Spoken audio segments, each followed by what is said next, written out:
All right, thanks everyone for joining us this afternoon.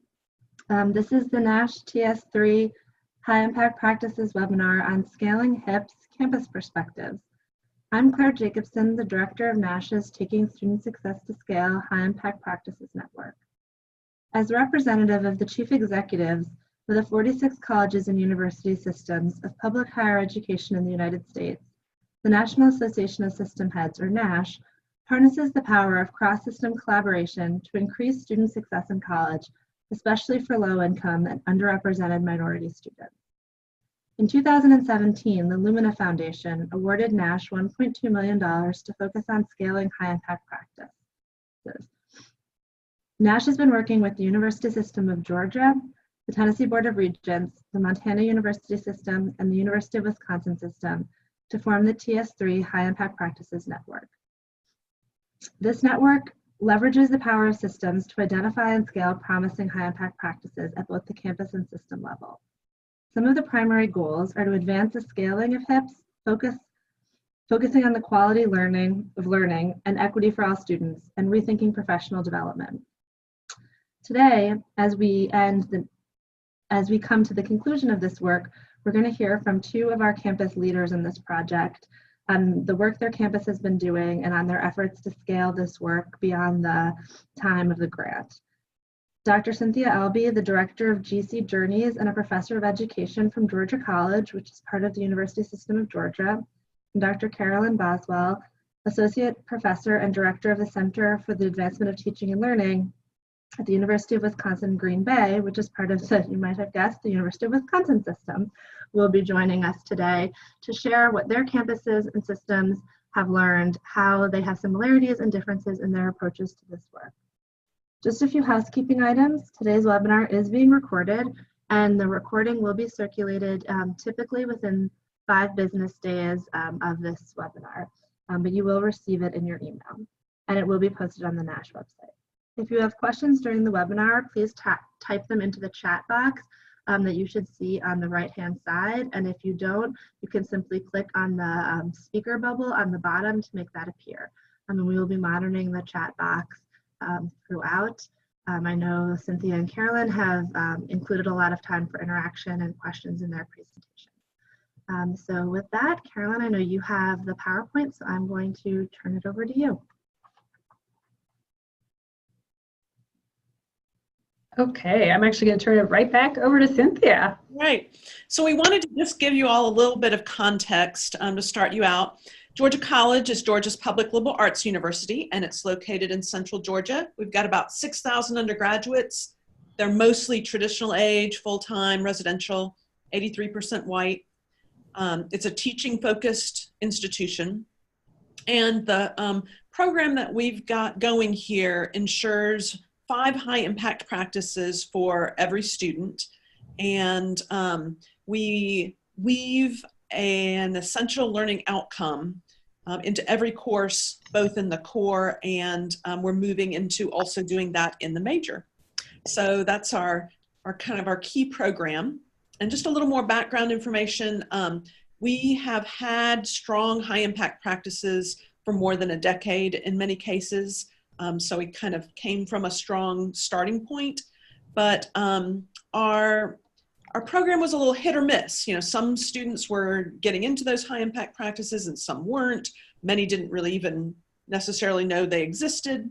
And so what we've been trying to do is be just a lot more intentional about what we're doing and seeing if we can do a better job helping students connect the dots as opposed to just collecting the dots. So far so good. We're starting to really pull together what is a coherent program. And since throughout this, I'm hoping we can both give you some words of advice and things to avoid and so forth. But I would say it's really important to build on your institution's strengths and interests. That's certainly something we did that we were glad we did. And make sure you've got clear goals. For us, that meant knowing our why. We wanted everyone to believe in high impact practices the way that the faculty does here. And we're just going to see if we can build the quality and quantity of those over time. So that's just a little bit of background information about us. Caroline, what's your story? All right, thanks, Cynthia. So here as I navigate the PowerPoint. All right, so University of Wisconsin-Green Bay is a regional comprehensive university in Northeast Wisconsin and has a lot of similarities with Georgia College and some significant differences too. One of the major things that we actually experienced last year, so during this project, is we integrated 3 locations from the former UW colleges. So now we have locations at Green Bay, Marinette, Manitowoc, and Sheboygan. And so, of course, that upped the number of students we have. We have a little over 8,000 students, mostly undergrad, but we also have a growing and vibrant number of graduate students, and that's a real emphasis that we have here. So I think that whether we're a teaching or research institution depends on who you're talking to and what college we're in, which I think is not too atypical. So we really try to do both and do both well. And again, we're focusing a lot on growing graduate programs that align with what students in the region need. And most of our students, though we do recruit globally, most of our students do come from Northeast Wisconsin. Our demographics are somewhat similar to what, at Georgia College. Those are also things that we're focusing in on. The demographics of our institutions do not reflect the diversity of our community. So that's something that we're really working on. And we feel that this project is tied to.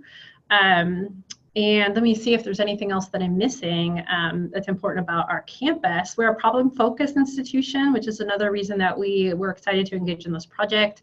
We see a lot of HIPS as engaging students in problem-focused thinking. And so that's a big part of our mission and part of our identity. I completely agree with what Cynthia said about aligning your project with kind of your institutional culture.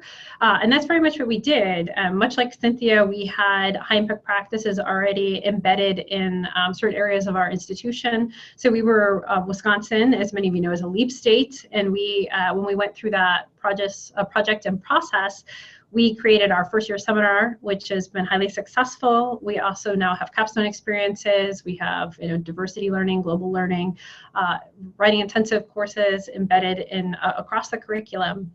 But then we too we're kind of hit or miss with the level of student engagement in certain high impact practices, particularly those that often lend to inequity, such as undergraduate research. And so we decided to give ourselves the challenge of trying to I don't like the word institutionalized, but to ensure that students would have access to those and that their experience within undergraduate research and community-based learning, which is the other HIP that we took up, was one in which they felt they had a sense of belonging. So that was very important for us to kind of take these two and to think critically about where students engage with them. And one of the things that we learned from the research is that for those high impact practices in particular, undergraduate research and community-based learning, often if we really want to see the gains that we have in mind for students, they need to engage in those beyond one experience. So we looked at the program level and scaffolding those HIPs across a program. So be that a curricular, co-curricular program. So that's how we decided to engage with this project. And we can talk definitely about the strengths and weaknesses of that approach. Generally, we think that it's going well. This is our big pilot semester for us. And so just how well, we'll find out. And so, Cynthia, I'm going to go ahead and pass back to you and ask you to talk a little bit about what advice you might have for folks engaging in a project like this. Yeah, so I think how we got started really mattered. And what we did, we had the liberal arts mission for 20 years, and it had been really vibrant when we first started. But then, when you have something for a long time, sometimes you need a little shot in the arm.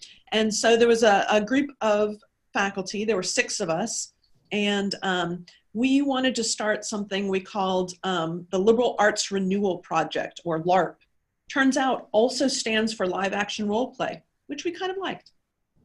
And so we got permission to go to an AAC&U Summer Institute. And any of you who have been to one of those before know that kind of the goal is that you go back with a plan. And we knew if we went back with a plan, our faculty would not be happy about that. And so we came up with a plan to make a plan.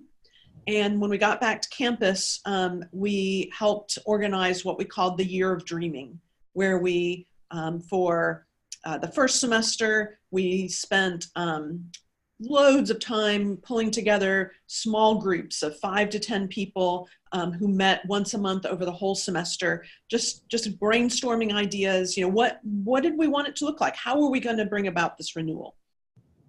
And then in the spring, we had a lot of kind of larger town hall kinds of meetings to see if we could really make that happen. And so a whole year of faculty having input, staff had a lot of input. I got to tell you, our staff, I'm a faculty member. I knew a lot of staff tangentially, but once I really got to know them, wow, they just really brought a lot of energy to this. So a piece of advice I would have is, get your staff involved as well. They are really important to a process like this. And we didn't have a lot of money at first. Don't have a lot of money now, but we're still able to move forward. We did have general support from our administration and some excellent support from our university system. Right around that same time, we were becoming a LEAP state. That was about 2015, 2016. And so our state was interested in having us kind of lead the way in terms of thinking about how we could do something related to LEAP. So we spent a couple years just really developing the infrastructure, planning, getting things kind of started, and then we piloted last academic year and are doing kind of a full hard rollout this year. Over time, we've managed to get a few mini grants here and there. Nash has been very helpful. So we've been able to start to do more.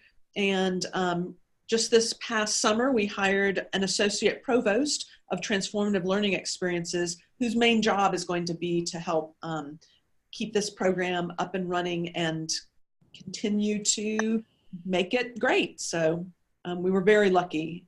And so I would say another piece of advice I would have is, at some point, you probably are going to need someone who has the time and expertise to see the big picture and really keep the ball rolling. Yeah, that's great advice. And what strikes me is, it sounds like, and correct me if I'm wrong, that you integrated this project, the HIPS project, within a larger project that you had already been to some degree engaged in, right? So the LEAP initiative and general education reform. That's right. Yeah, I mean, it fits perfectly. And then strategic planning came in at about the same time. So we were able to kind of institutionalize it through our strategic plan. It worked out really well. Yeah, I think that's so smart, right? Because people suffer from initiative fatigue, and having those as distinct initiatives would not be particularly useful. So I think that was a really both fortuitous and smart way of grappling with it. On our campus, we had undergone gen ed reform recently. And so that was not something that people were really open to. And so that partly did influence the way in which we approached the project on our campus. So I think that one of the things that Cynthia and I are getting at is that you kind of have to think about not only the institutional culture of your institution, but like where you are at and what its priorities are. And you need to ensure that whatever you do with this project, it's in alignment.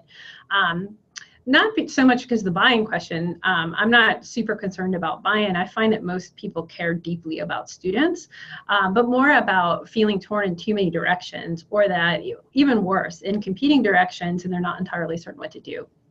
And so on our campus, the way that we engage with this project is we looked at our institution, we realized is we're pretty decentralized, right? We're actually quite thin on administration, which is not something faculty complain about. But when you're trying to implement a new initiative, as Cynthia just mentioned, it makes it difficult. You don't have that person who's kind of a project manager in charge of it. And so we wanted to ensure the way that we institutionalized it, or at least went about designing it, aligned with kind of our institutional culture. So we were thinking, where is accountability? Where is interest? Where is agency? And where is advocacy? And for us, that's at a program or area level, right? So we have a lot of emphasis on thinking about our programs and program growth on our campus right now, in part to grapple with the demographic shift that we're all facing. a lot of our accountability, so our assessment tends to happen at program and program levels. We don't have a director of assessment. And so we decided, let's go to both where people feel a sense of agency. So faculty and staff often feel empowered to design their own programs.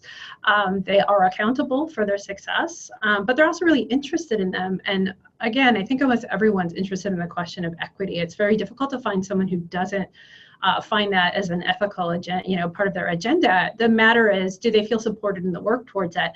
So what we decided to do is not only kind of find the locus of where all those things lie, agency, interest, advocacy, and accountability, but also we wanted to think about where is some of this work already happening, where potentially those people are under-supported. So we looked at, there was a group that was engaging in some research around undergraduate research and how we actually engage students in it systematically as a campus. And so we wanted to focus on that specific HIP because we knew that there was already interest from both faculty and staff in it, and that maybe potentially what we could do is provide them some support in institutionalizing that. There had been recommendations for a Center for Undergraduate Research that unfortunately did not go very far. And so we thought, well, maybe we'll be able to provide even more data to suggest why something like that would be useful to our institution. Similarly, we had recently assigned a civic action plan with Campus Compact, and 2 faculty members took on the responsibility of fulfilling that part of the plan, building it out and institutionalizing it. And so we thought, okay, community-based learning is another area where we have pockets of real interest, but again, it's not systematic or structured across the student's experience to ensure that they're going to engage with it. So those are we chose those 2 HIPs because of the grassroots interest amongst faculty and staff. We knew we would have champions. In fact, some of those champions are on our leadership team. And then we looked at the program level because we knew that's where people felt they would have some agency, interest, and they would be able to kind of articulate their plan. So I think it's, as Cynthia mentioned, it's really important to think about what are your institutional cultures, what are possible, how can you align the project with other things that are going on campus so that people don't feel overtaxed, overstretched, or that the initiative is kind of being imposed on them. Finally, one thing that I'll mention is that once we had isolated these 2 HIPs, we did a survey of all faculty and then everyone in student affairs who we thought, all the staff in student affairs who we thought might be interested in engaging in the project as well. And again, the evidence was overwhelming that people want to do this work. We had about 50% of faculty fill out the survey articulating interest in participating. So again, I don't know that buy-in is the right issue. It's more, do we provide the structures and support for people to do this work well? And we use that survey data to figure out which of the programs we were going to have engage in our project. So we have 5 academic programs engaged in our pilot: computer science, psychology, history, democracy and justice studies, public and environmental affairs, and then we have student life participating as they think about their co-curricular programs and how they relate to community-based learning. And we use that survey data in order to not only show that people are genuinely interested in this, but to ensure that the people who contributed to this project were people who had articulated an interest in it and awareness of what those things were. So that's more or less my advice for how to get started. It's very similar to Cynthia's. It's just based on our institutional culture. And so now I think, Cynthia, we're off to talking a little bit about faculty development. So tell us a little bit about that. What have you done in terms of faculty development at your institution? Sure. So obviously, development of the folks who are going to be participating in this project is paramount. And it was an interesting experience for me, right? I won't get into the dirty details, but eventually, halfway through this, I became the project lead as well as the person responsible for educational development as our center director. And one of the things that the leadership team was really interested in was providing support at the kind of the focus of our project, which is the program, right? And so we did this in many ways, and I don't want to take up more than my fair share of time, so I'll try to abbreviate what we did. We had a large kickoff meeting in which programs came and sat together. And at that kickoff meeting, the programs who were engaged in this pilot, as we're calling it, the first thing we did was talk about national data on equity in higher education. And then we drilled it down to the state level.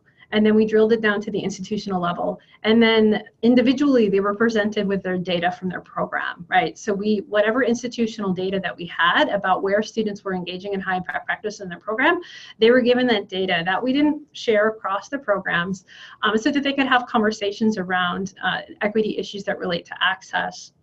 in particular. And we wanted very specifically to put it in the framework of national issues, because of course this is a large structural problem that we're all facing. It's no individual instructor or program's fault that we have equity issues in higher education, but nevertheless we wanted them to feel a sense of agency for how they were going to grapple with this very real problem that they all really care about.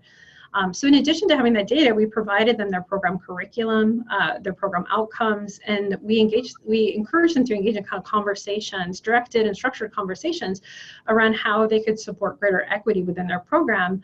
And so that was kind of part of the day, but then the second part of the day really focused around, well, what does equity look like when you're talking about community-based learning or you're talking about undergraduate research? And so we shared a lot of research on how particularly historically underrepresented students experience undergraduate research and community-based learning, and how actually if it's not done well, you can do more harm than good. And so we talked a lot about mentoring. We talked a lot about how to engage in culturally relevant pedagogy that day. And then what happened was we also had a lot of, I would almost call like a embedded development. I personally met with a lot of programs as they built out their plan. I met with program leads. So each of the academic programs had a lead in charge of it. So there was also a lot of interpersonal development that I think was super important, because program leads had to figure out how to kind of navigate the politics of folks who might not want to change their course in alignment with the project. And I think that's often kind of an understudied or under-considered part of professional development. The one other thing I'll add, because again, don't want to take up too much of my time, is that we also had some responsive educational development. So when it became clear that a lot of the programs were interested in first gaining baseline data that was effective, one really interesting thing that came out of this is they found that institutional research data did not match the kind of cultural experience of students in their programs. And so that resulted in a grassroots conversation about how do we make transparent where hips are in our curriculum, which often goes over better than saying things like, we're going to track them within our student information system, which faculty often brush against. They realized that this is a real problem for transparency for students. If our institutional researcher can't figure out where our hips are, then the students certainly can't. So that was an interesting conversation. But we also found they were still often focused on the access issue, where are the students getting the hip versus how are they experiencing it? And so we brought in a specialist on culturally relevant pedagogy to talk about things like what sort of epistemologies do we use within our classes and what do they signal to students? Do we teach to an individualistic culture exclusively, or do we also use collectivist frameworks when we teach students? And so I think it's really useful to be responsive to the challenges that we saw going forward. And that's another thing that I would encourage folks to consider. But that's enough about me. Cynthia, why don't you talk a little bit about what y'all did at Georgia College? Also, my favorite topic is to talk about professional development for sure. I feel like, if we would never take someone and with no background and say, voila, you're a chemist, and drop them into a chemistry lab and say, hope you know how to pipette. And yet I feel like that's what we do with professors, that they often have, a great deal of knowledge about their subject area, but have had no background in education and teaching, and we just kind of plop people in and hope it goes well, which I think is problematic. And then we ask people to do something even bigger and more difficult. And in this case, teaching high impact practices is not easy. I mean, that my background is teaching. It's what I think about every waking hour practically. And even for me, I really had to think about how to do that well. And when we think about, for example, weaving essential learning outcomes through a course, what does it really look like to weave something like inquiry and analysis through an entire course in such a way that it really becomes a transferable skill? That is really advanced and really difficult. And so I think that we've got to put professional development at the forefront of our thinking as we try to imagine doing these types of things. Because really, and tell me if this isn't true, this all succeeds or fails in individual classrooms with individual people. And so how do we make sure that they have what they need to be successful? I feel like it's sort of like if you tried to plant a flower in just a dry field, it's not going to bloom for long. So what could we do to incorporate high impact practices and essential learning outcomes into a broader discussion about course design and teaching, so that it becomes a piece of that larger puzzle? And that's something that we've taken very seriously at Georgia College. By the end of this academic year, about a third of our professors will have taken a course called Design for Transformative Learning. And it's a 32-hour course. It meets 2 hours a week for most of the semester, face-to-face. No one was required to take it. Just no one was, didn't have to take it. Pretty much what you get out of it is, fantastic development and woo, 3 books, good books. And yet almost a third of our faculty have registered for that class. So I think we have a tendency to believe that what faculty want is short, quick lunch and learns, sound bites, when what I have found is if you offer them something much broader and deeper, that they are actually thrilled to have that. We also offer some shorter things. We have 90-minute workshops on high impact practices, 90-minute workshops on essential learning outcomes. We've got quickie 30-minute sessions on how to better explain our program, which we call GC Journeys, to students. But in general, what I think has really made the biggest impact is that long-term course. And Cynthia, I was hoping that you would mention that, because I think, Carolyn, you sort of got to this idea of motivation as well too, and you were providing sort of differentiated levels of service. But then, Cynthia, as you know, you and I have talked about this, and you probably know what I'm going to say, but you had this term that I love of like providing people with, quote, juicy opportunities. And I think in a way that's sort of what you were both saying, which is if we provide people with these sort of richer, deeper, in some ways harder and more complex opportunities, it intellectually challenges them and excites them. And Cynthia, that's the conversation we were having when you sort of were talking about if we give people something juicy. But I know you probably remember that, and I was wondering if you can kind of recreate that little soundbite, because I think that's a great way for, we do sort of think, oh, well, we can't add one more thing.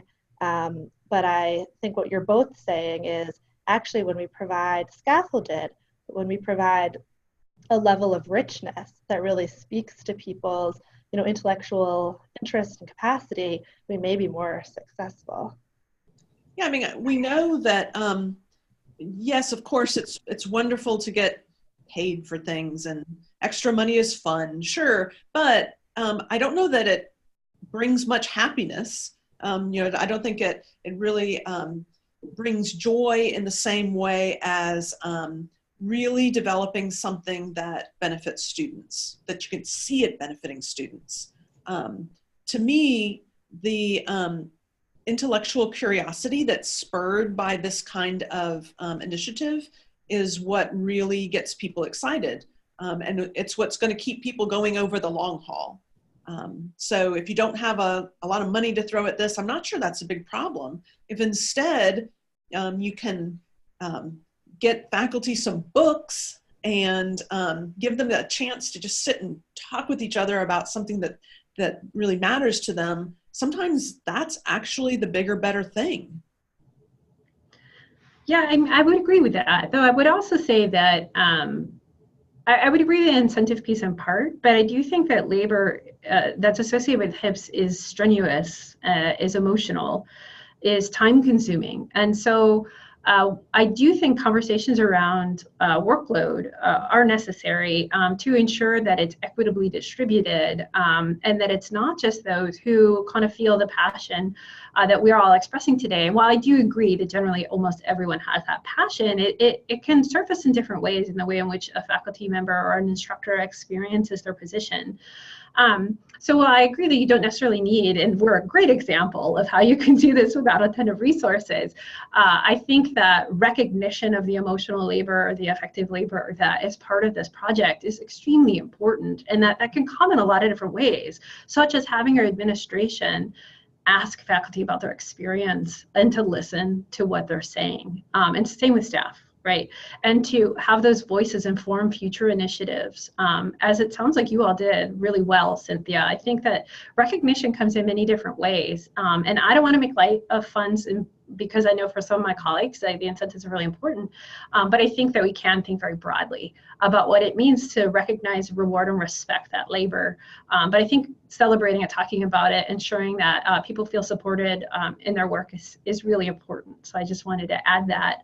That's not to take away from anything you or Claire said. It's just to kind of add a little bit of nuance to it. And I think it also mattered a lot to us that the people higher up in our university system seemed to really appreciate what we were doing. Absolutely. Yeah, and it seemed to matter to them, and that goes a long way. Absolutely, yeah.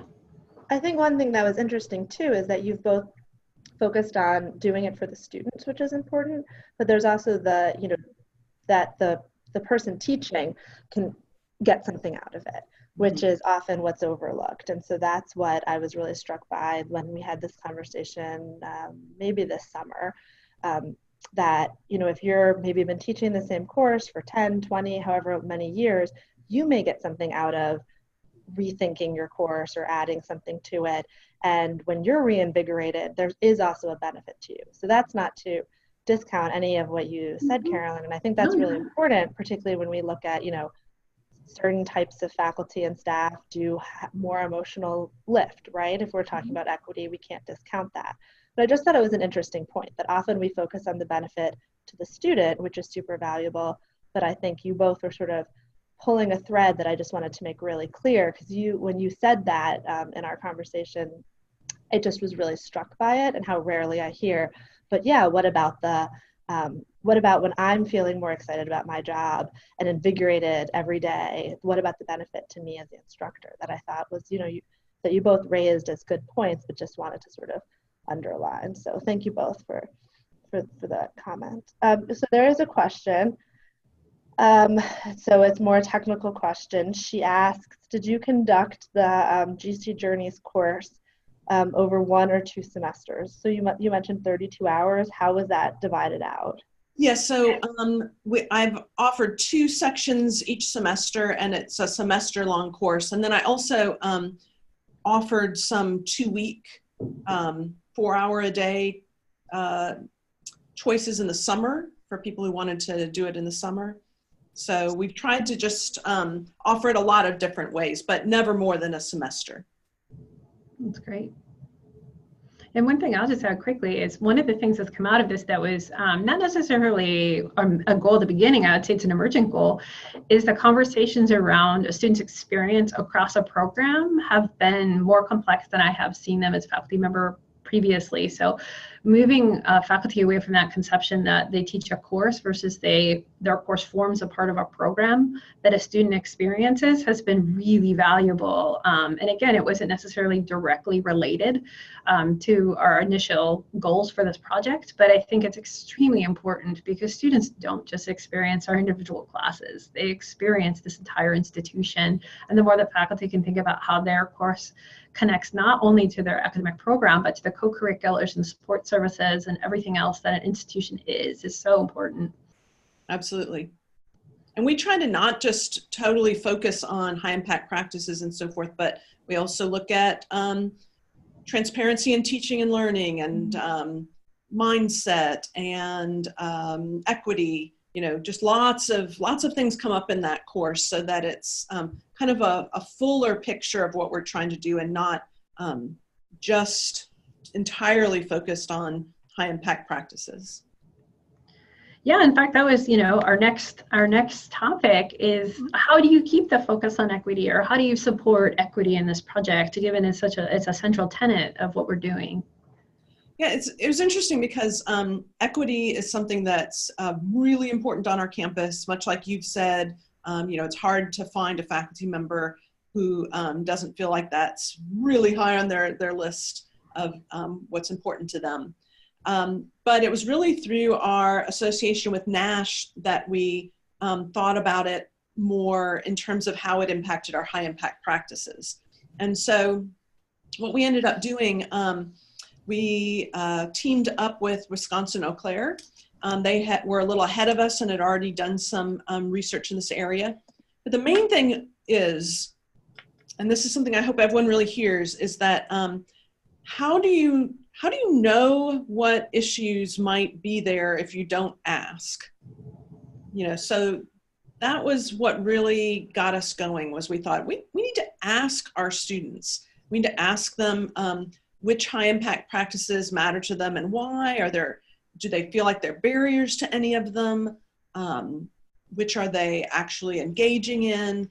So we developed this survey, and we got about 10% of our student body to complete it. We did pay them for completion, which helped us a lot. There were qualitative and quantitative aspects to the survey, and we got so much more out of it than we ever imagined. We learned, for example, that actually our underrepresented minority students were engaging in all of the high impact practices at higher rates than other students. Our Pell eligible students were engaging at higher rates than our traditionally advantaged students in every high impact practice except for study abroad. We learned a lot about when students felt like there were certain high impact practices that were not for them, which of course is a concern. And so we're really looking at, you know, what can we do about that? Students would say things like, well, mentored undergraduate research is really more for the sciences, and we don't believe that. So how do we help better spread the word that mentored undergraduate research is for everyone? So we just really got a lot out of it. We learned that the biggest concern across the board, all students, was that the high impact practices would take time that they didn't have. But so many of our high impact practices are built into courses in ways that don't necessarily mean that they take a lot more time. So there's just, I really can't express how much came out of that survey that has been useful to us and is helping us as we move forward. Been really interesting. And what all have you all been doing? Well, I wish we had done it as much as you have, frankly, meaning when it comes to student voice. So we're still in the process of collecting that voice right now for a whole host of reasons. And I'm sure I'll share with you, Cynthia, what the findings are. But I'll focus a little bit more on how we talk to faculty and staff who participated in this project. So we did it in two ways. So one, we talked a lot about culturally relevant pedagogy and how it's not just a matter of engaging students in a HIP, but thinking about its overarching design and also the values that are expressed in the way in which you teach it. And so let me give you, so then on the other hand, we also looked very specifically at how this plays out in the two high impact practices that we were focused on. So undergraduate research and creative activity and community-based learning. So just to give you an example, undergraduate research creative activity, historically people associate with individualized learning experiences. And obviously that's not going to lend toward equity because it's not, at least we do not have the capacity to offer it to every student who might want to take advantage of that, right? And so for the one hand, we wanted to challenge folks to think about how they can engage students in rigorous undergraduate research within the curriculum, right? And so that led us to course-based undergraduate research experiences.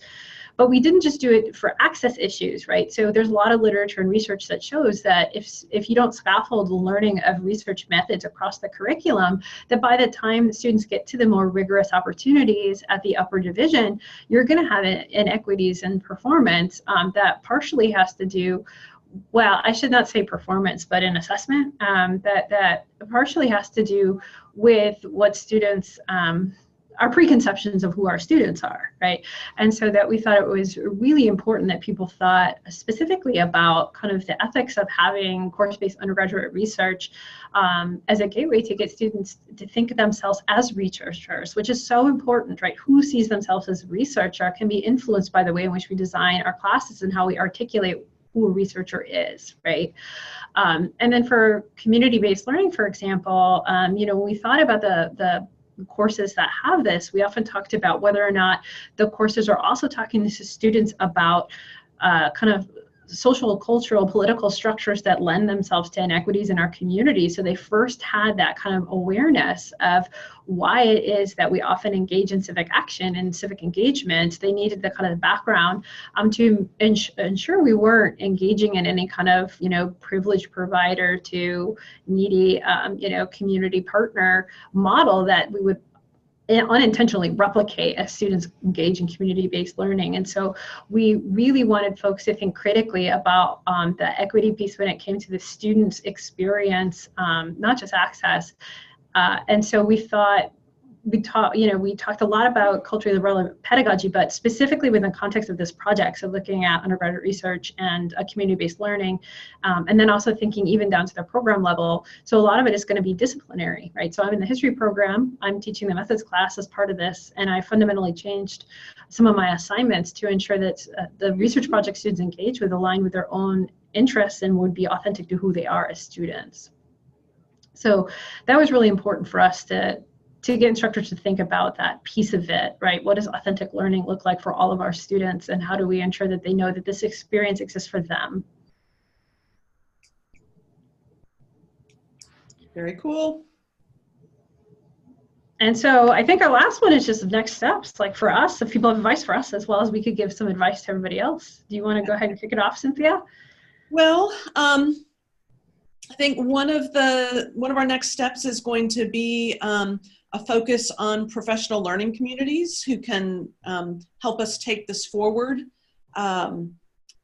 This seems like a strange thing to say, but it's almost like getting it off the ground was easier than I think it's going to be to now move it forward. There's always that excitement with something first starting and so forth, but the just really taking it forward, I think, is going to be difficult. We're looking very much at how are we going to increase the quantity of high impact practices that are available, while also ensuring that quality. And so we've talked a lot about what quality means in a high impact practice. We're doing a lot of work at the state level in terms of, how do you even just keep track of these things? How do you tag them in your, operating systems and so forth? That's been very interesting. And then we've thought a lot about assessment, and especially student learning outcomes assessment. So we've got some great ideas in place, but then making those come to fruition, I think, is going to be particularly complex. Yeah. What are you all doing? I hear you. Well, so one thing that we've done is that our new provost, who is a supporter of this kind of work, has integrated high impact practices into our academic plan. And so now we need to think of what that looks like and what that means for us as an institution. And so I want to leave some time for questions. So one thing that I'll say is that advice that I have for us and potentially others is that, well, I think that, again, we've got to recognize the work that was done during this project, right? So, recognize the faculty and staff who are engaged in this work on the ground, who really care about it and have deeply thought about and taken time to reconceive their classes and their curriculum and use their voices to think about what we should do going forward. But also structures structures within your institution signal your values, right? So if this is a value of ours, ensuring that students have access to equity-minded HIPs, we need a person to direct it, much like it sounds like you all have at Georgia College. So we need to have a conversation about what is that going to look like? How are we going to institutionalize this so that there's a consistent champion who's ensuring that we're looking at this and we're looking at it in a way that isn't necessarily exclusively about retention of students in alignment with, ensuring that we have enough students here, but really about the equity piece, right? To ensure that the students are having a wonderful experience, that they share that with our community, and that this institution exists for Green Bay, Wisconsin. So I think it's super important that at the same time we recognize the kind of all the, from my perspective, grassroots work that goes into this, that we also recognize it through ensuring that there are structures in place to make sure we can keep moving and making great change. Yeah, it's a tough part. Looks like we got some questions coming up. Yeah, let's go for it.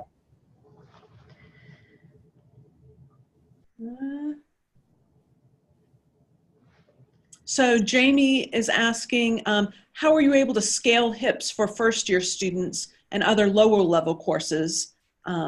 Was this a type of equity that you examined or collected data on? So we have a really interesting first-year experience that I think what's nice about a first-year experience is it's required of every one of our students. And so we're able to ensure that every student, from the moment they walk on campus, they're all involved in a high impact practice. And so we think a lot about equity in that program. It has numerous parts. We have a first year seminar, but also what we call a GC1Y. It's a passion course that focuses on the development of critical thinking and developing relationships between faculty and students at that early point. And so, yeah, I think that's a great thing for students to do when they first arrive. We also have, we've created a high impact practice of our own that is not nationally recognized, but we built it really carefully around the 8 key principles. And it's our intensive leadership experiences. And that's something else that we often get students involved in their first year. That's great. Yeah, I would agree. I mean, we have first year seminar. Now, we have a large percentage of transfer students, so that's something we're grappling with. We're actually thinking about creating a transfer student seminar. But to stick to the first year seminar is integral for sure, but we also have a more intensive first year experience. It's our Gateway to Phoenix Success program. And if anyone's interested in it, I can actually email me, because there's actually been articles published about it that I'd be happy to share with you. This is a program in which students engage in a learning community in which they take a first year seminar, they take a gateway course or a general education course that's quite challenging as a community. So it could be introduction to human biology, introduction or philosophy course that's on social justice. And they also have a peer mentor, a faculty mentor, an embedded advisor who kind of function as a larger support community. The students, of course, being support for one another as well. And it lasts out a year.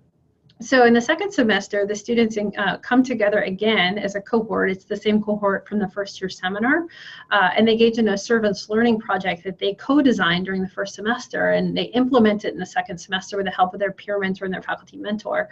So there's a whole host of support built into that program, which is really detailed and specific. So again, I don't want to take up too much of our time. I'd be happy to share information about that program with you, but it's been very important to us as a community to support all of our students, frankly. There's a wonderful mix of students who engage in that program with a variety of experiences. As far as our project goes, we did focus on embedding some, at least inquiry-based, if not undergraduate research in gateway courses very specifically. And so there are a couple of programs that looked very specifically at those larger general education courses to think about what can we do here. And one of the coolest things that I think that we did was our computer science program took its capstone, and the students serve as peer mentors in its introductory level class and engages the intro students in an undergraduate research project, which I think is really cool. I will say, when we collected data, that was one of the things we found, is that some students said, well, I can't do such and such until I'm a junior. I can't do such and such until I'm a senior. And that is true of capstone, but of virtually everything else, we welcome students into those high impact practices when they're first year students or sophomores. So we realized that was something that we had to address for sure. Mm-hmm. Also, I noticed someone liked my, we help students connect the dots, not collect the dots phrase. And I must say that I got that from Lee Neffelkamp at AAC&U. That's a good one. I like that. Well, we have time for a couple more questions. If anyone has a question and you want to enter it, we probably have time for, one or two more questions at least. We won't keep people if they don't have questions, but this has been such a great conversation. If you do have them, please let us know.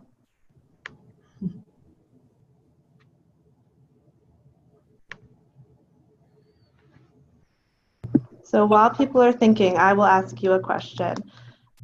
If you each could have anything that wasn't more money in the next 12 months and then maybe in the next 5 years, so shorter term and longer term, what do you think you would want to take you really to that next level?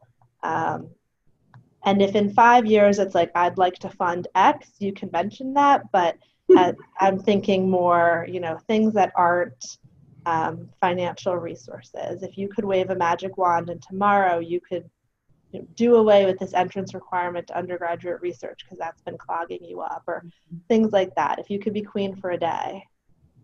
Well, I do wish we could cut back some on the number of courses that students are coming in with, from dual enrollment and AP courses and so forth.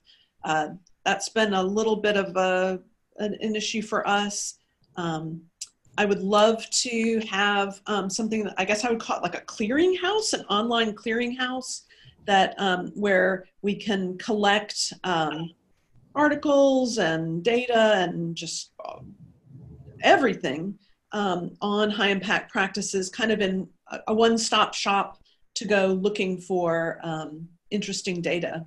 And then maybe just like a list of individuals who are willing to come to other campuses and talk about specific subjects related to these types of things. That might be kind of cool. Okay, great. All right, yeah. Carolyn, if you were queen for a day, what would you do? Well, so I don't like monarchy, so I have to say that. But of course, that's your response. Sorry, I'm a historian. Come on. Well, and also I don't want to get too political. I don't know that anything isn't tied to money and resources, but okay. I can still. Well, you know where I'm coming from. Typically, people's response to that question is. Sure. Okay. I'll play along. So, one thing that.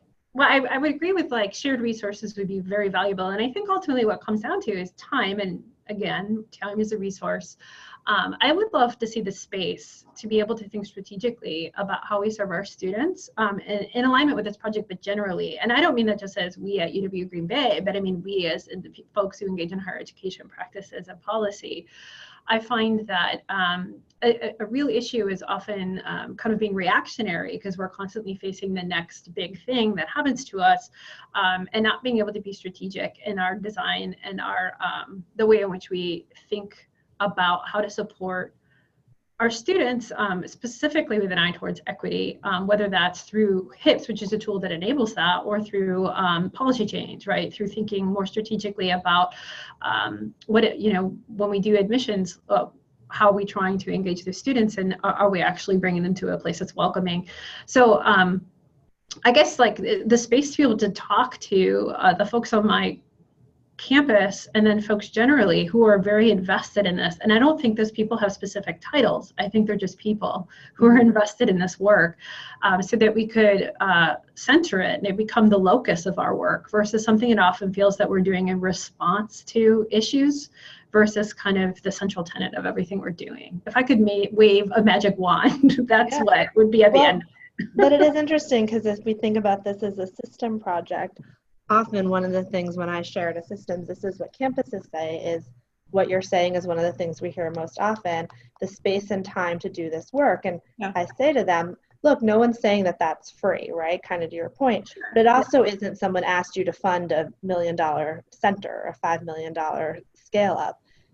To be fair, space and time is in some ways, it's a low cost. It might have higher other costs, but I do think it helps system leaders realize that providing that space and resources, which can mean access to experts, internal and external, connections, these kinds of things, it can really help motivate and scale the work and and in the grand scheme of things are not actually that expensive when we're looking at, you know, hundreds of millions of dollars that flow through a system potentially. So your point is taken. Everything is about resources. But when we think more creatively, I don't actually think space and time is, it may be intellectually challenging, but it's not, it doesn't necessarily hit someone's bottom line in the same way. So you may be able to move faster if that's your ask.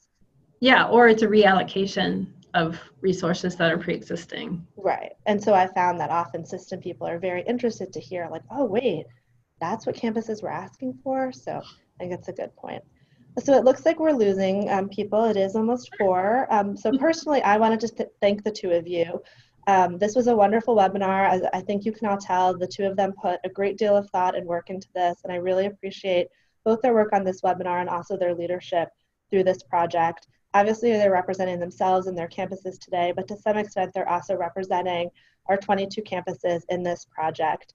As I mentioned, this work is sort of wrapping up. And so, you know, I just wanted to thank both Cynthia and Carolyn and all of our 22 campuses for the fantastic work that they've done. And we do look forward to sharing more of it with you. But as we sort of close out 2019 and look to close out this project, I wanted to, you know, thank both our presenters and our greater TS3 HIPS network. Ooh, and we should advance the slides so that people can see our, our email addresses should you have further questions. Yes, if you have any questions, thanks for spending some time with us. Contact us with any questions, and I hope everyone gets to unplug some next week and celebrate in whatever way you find rejuvenating. Hear, hear. Thanks, Claire. Good afternoon.